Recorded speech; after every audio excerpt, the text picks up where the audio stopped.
Well, welcome back to Living Local. Today we're talking about an exciting new design contest that's helping to shape the future of housing right here in the Quad Cities. The Quad City Area Realtors have received an AARP Community Challenge grant to launch an ADU design contest, encouraging innovative, accessible, and age-friendly housing solutions across our region. And here to tell us all about it is Jennifer Peters, co-chair of the ADU Design Contest, and Sharon Smith, who is also the CEO of Quad City Area Realtors, which is also this segment's sponsor. Ladies, thank you so much for being here. Welcome. Thank you for having us. Okay, so let's just start with the basics. What exactly is an ADU, and you know, why are these types of housing units becoming, you know, more important in our communities, in today's communities?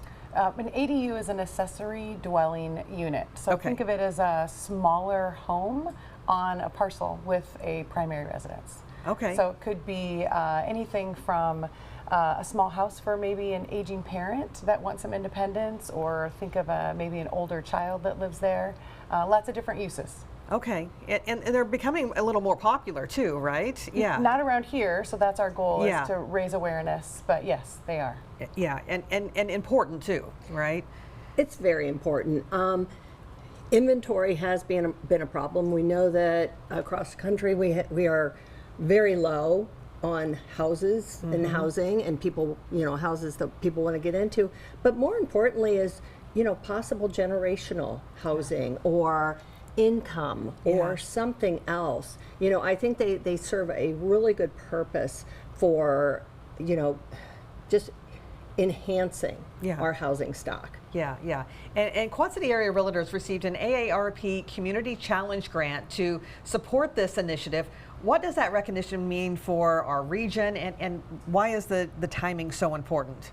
Oh, I think it's wonderful. We, out of about 3,500 applications, they only funded about 382. Oh. So, and we were only one of just a handful of design contests. I think it's really important. Right now, legislation in Iowa has just passed, and that's that there can be no more restrictions on an accessory dwelling unit than on primary housing. Okay. So that opens up the door to not a lot of zoning restrictions. Illinois has passed some in different municipalities, but there is a legislation that will be reviewed again in the upcoming session to open that up throughout the state. Okay, so let's talk a little bit more about the new law as far as, you know, in Iowa and Illinois, because we're talking two different states, two different laws, right? Yes. Yeah. So the in Iowa, it really is just basically municipalities cannot put those restrictions on.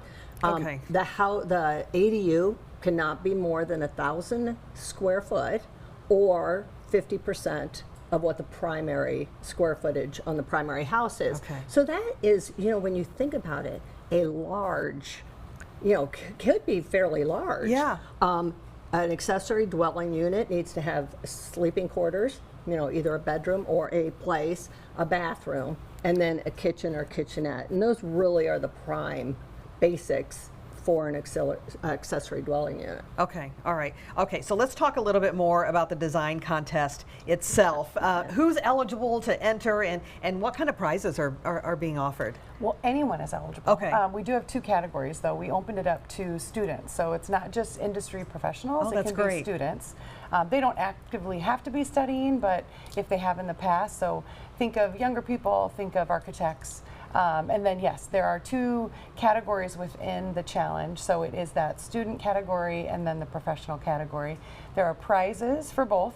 The student category prize winner will be $2,500, and the professional will be $4,000. But of that, the top 6 in each category will be showcased on our website as well. Okay. So you'll get a little bit of recognition that way. Yeah. What are you hoping to see in these submissions? Creativity, you know? I mean, because if you go on and just Google it, you'll see everything from really modern architecture to pretty standard looking homes. But in my opinion, I have a design background. If it melds well with the primary residence, it doesn't stick out like a sore thumb. So kind of like Sharon was saying, not putting restrictions on it, but we still want it to look good. Yeah, for sure. And your neighbors want it to look good. Yes, and that too. And the design contest, we are not looking for construction information and stuff. We are looking for, front and back elevations, and then the blueprint. Yep.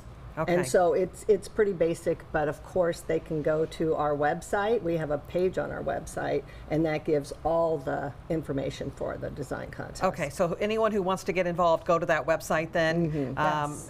All those details will be there for Yes. that. Okay. Yes.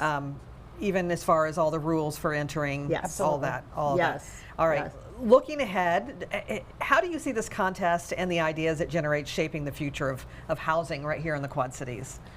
I can only hope, being a real estate agent, I can only hope that people accept these because there is a really nice use for them. But I think there is a stigma, unfortunately, to them as well. You go down to the Southwest and you see casitas everywhere.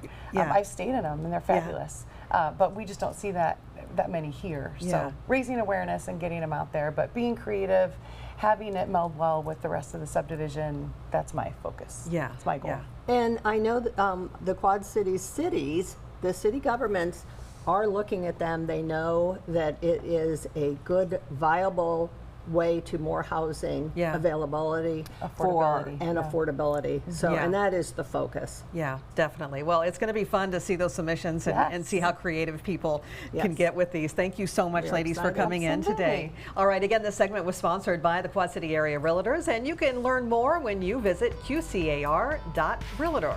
And we'll also have all those details posted on ourquadcities.com.